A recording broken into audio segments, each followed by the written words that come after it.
Hello everyone, Alicia here with another lightened up Weight Watcher friendly recipe, and today I'm going to be doing a fall inspired easy protein apple pie scone recipe. Now I already have a scone recipe on my channel. It's for blueberry lemon. We absolutely love those, so I'm going to be taking that and I'm going to adapt that to do this fall inspired apple pie version. I'm all about everything apple and pumpkin right now, and apple scones just sounded really good. Plus, I love the fact that these scones are protein packed. They make a perfect breakfast, dessert, whenever you want to have them. So let me jump in and I'll show you what you're gonna need to make these. First off, you're gonna need 2 cups of self-rising flour.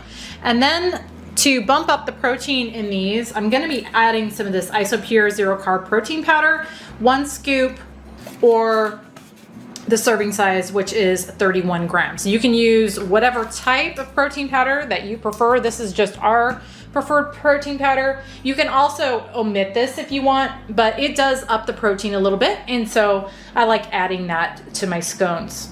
Next up, you're gonna need 3 tablespoons of an unsweetened almond milk. You could also use skim milk, a different nut milk, whatever you prefer, but you're gonna need 3 tablespoons. And then you're gonna need 1 cup of a fat-free Greek yogurt. I love this Fage. This is the one that I use for pretty much everything now, baking, cooking, just to eat. I love it because it has a really great consistency. It's nice and thick, and so it's wonderful when you're using it for baking. It also has a pretty good amount of protein at 18 grams per serving. So you're gonna need a 1/2 cup of whatever your preferred fat-free Greek yogurt is. Next up, you're gonna need 2 large eggs, 1 for the scones and then 1 to brush the tops. Here I've got a medium to large size Granny Smith apple. I'm gonna be using probably all of this. I'll go ahead and see how much I get though, but I'm looking for a cup, maybe a little bit over when this is chopped up. Now, if you don't wanna use Granny Smith, you don't have to. I just really like Granny Smith in things like this. I love the tart contrast with the sweet, so I'm gonna be using that, but again, you could use a different type of apple if you want. Next up, for sweeteners, I'm gonna be using this Lakanto Golden, and this is the one with allulose. You could also use the one with erythritol. That's the one I used to use all the time. I've been trying this one for a while now though, and I really like it.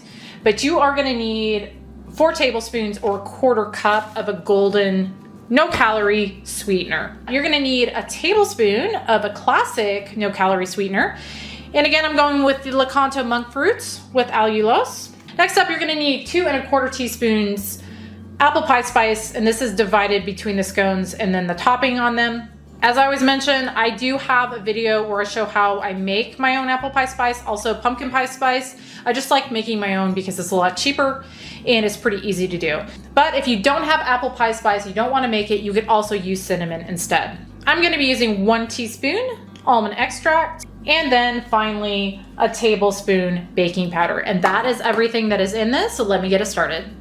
And real quick, I forgot because I had it in the freezer. You're gonna need 2 tablespoons of very cold, or in my case, frozen butter. But as always, I will have this listed in the ingredients list down below.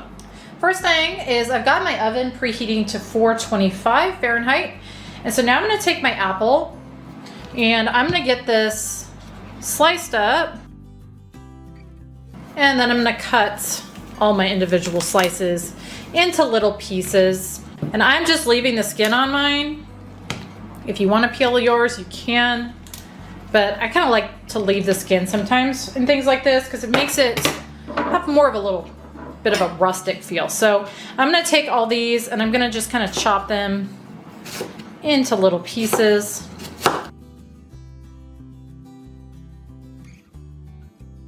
Then I'm going to take those pieces and kind of rough chop them because you don't want very big pieces in this. You want the apple to have a chance to actually cook. So you want your pieces pretty small. And looking at this, I'm gonna guess that I'm only gonna need about half of this apple because I only want around 1 cup. So here's kind of how those pieces are looking. Just random sizes, but all pretty small. So I'm gonna add these to my measuring cup here, and I'm gonna just keep chopping until I get to a cup. And again, I don't think that's gonna be this full apple. I've got 3/4 of this apple chopped up, and I'm just over a cup right now. So I'm gonna call that good. I would guess that if you used a smaller sized apple, it'd be a little closer to what you're gonna need. And you could just add all this in, but I don't want to get too much moisture in my dough. So I'm going for just around a cup. So now I'm gonna go ahead and set this aside and grab myself a medium-sized bowl. Make that a large-sized bowl. And to that, I'm gonna first add in my 2 cups self-rising flour,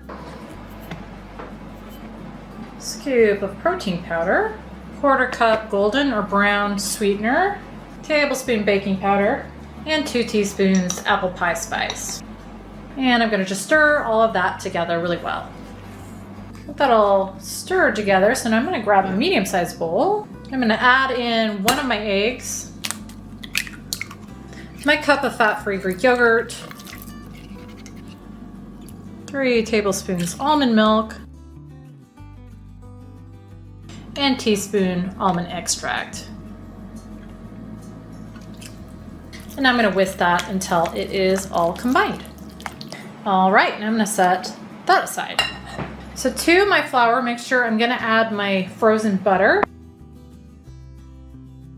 Or again, just very cold butter. Colder the better.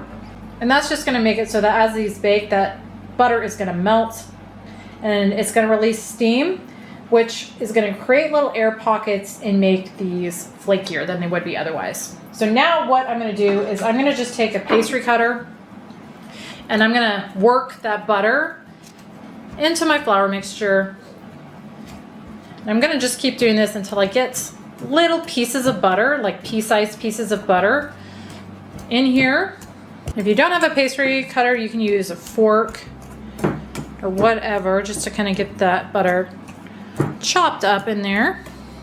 All right, I've got that pretty well worked in there. So now what I'm gonna do is I'm gonna create myself a little well in the center of my flour. And then I'm gonna pour my wet ingredients in and fold those in. And you wanna just mix this or fold this until you've got kind of this shaggy looking mixture going on. Kind of like that. So now I'm gonna add in my apples and stir those in. I'm gonna just stir these in until there's not much dry left showing. Okay, that looks good. So now I'm gonna grab myself a piece of parchment paper. I'm gonna add my dough on that. And I'm gonna kind of just press this out to a rectangular shape, about 1 inch thick. And this dough is sticky. So if you wanna use like cooking spray or something to spray your hands with, you can. Just make that a little easier to press this out.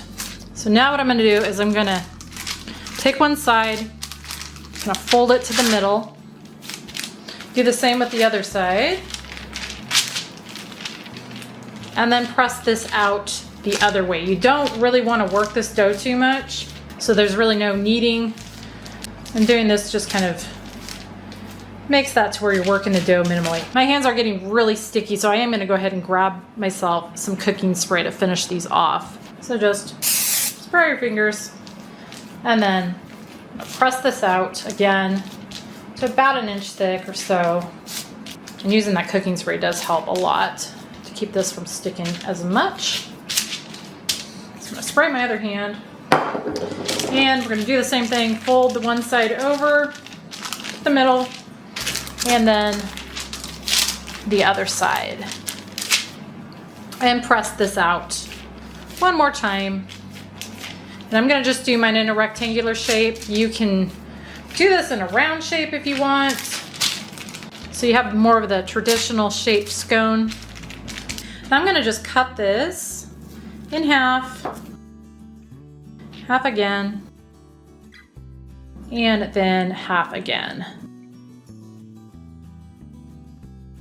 All right, now I'm gonna grab myself a cookie sheet. I'm gonna line that with some parchment paper.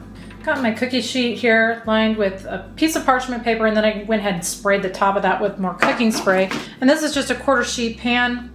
So now I'm gonna take my scones and I'm gonna lay them on my sheet. I'm just laying these about 1 inch apart from each other. Got those on there. Now I'm gonna take my last egg. I'm gonna lightly beat that. And now I'm gonna base the tops of these with it. This is just gonna give them a little golden brown, prettier look. It's also gonna give the sugar spice topping that I'm gonna put on these something to stick to a little better than just the scone itself.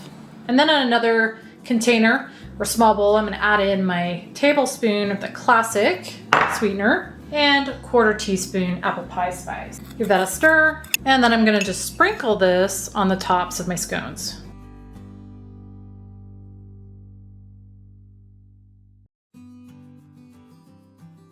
Okay, these are now ready to go in my preheated oven at 425, and they take anywhere from about 15, 22 minutes. So I'm gonna start checking them around 15. My other ones take about 18. But as always, the bake time is gonna depend on a lot of different factors. Your oven, your altitude, humidity, all that stuff is gonna affect your baking time. So again, I'm gonna start checking these at 15 minutes, but you're looking for the tops of these to be slightly golden brown, tops and sides. So I will be back at that point. I let these bake for 18 minutes. They are looking and smelling done. You see they've got a nice golden top going on. So now I'm gonna let these sit here for probably another 5 minutes or so, just cool down, or until they cool down enough for me to remove them and put them on a wire rack to completely cool. So I'll be back later and I'll show you what these look like inside. We'll give them a taste and I'll give you points. Okay, these have been cooling for quite a while actually, so they're completely cooled. The points on these are gonna be 5 a piece. Got my husband here, he's gonna give it a try. So if you wanna just break it in half, we'll see what it looks like in the middle. Okay, there we go. Now you've had the lemon, blueberry. I also did a strawberry version not too terribly long ago. Is that almond? There's almond extract in there. Yeah, you can smell it, huh? Yeah. I love almond extract, especially with things like apple. I love you. Oh, I love you too. Thoughts? Oh, your mouth is full, so never mind. Actually, let me have just the slightest little tiny piece. I'll try it too. So it's got that scone savoriness, right? Not sweet. No. I was gonna say not super sweet, but they're really not. I mean, there is sweetness there, but definitely not sweet. Yeah, there's not supposed to be. That's how these are. Yeah. Really light, like apple pie flavor. I'm tasting that almond extract though too, which I love. Yeah. I'm not a huge fan of apple pie. No, he doesn't like apple pie. But you like scones. So I thought, So this is very satisfying. Really, really good bang for the buck as far as the points go. But not your thing because it's apple? Correct. Okay. And I mean, I will eat them without any sort of disagreement at all. And I like them because of the apple. I really like the apple flavor. I like that. With coffee. Yes. The almond extract is really nice in there. Yeah, they got that nice, subtle sweet. Yeah. But good. Now, I don't know if I would say, I think I might like the lemon blueberry ones better, to be honest. Even though I do like apple. I do. You obviously do. Yeah. But those are good, you know, for a nice little fall flavor. Yeah. I think they're pretty good. All right, guys, that was protein apple pie scones. I hope you guys enjoyed. As always, be sure to check down in the description box below for the full list of ingredients, instructions, WW points, calories, macros, other nutritional info, and WW recipe builder link. All that will be down in the description box below. But thank you as always for watching, and we will see you on the next one.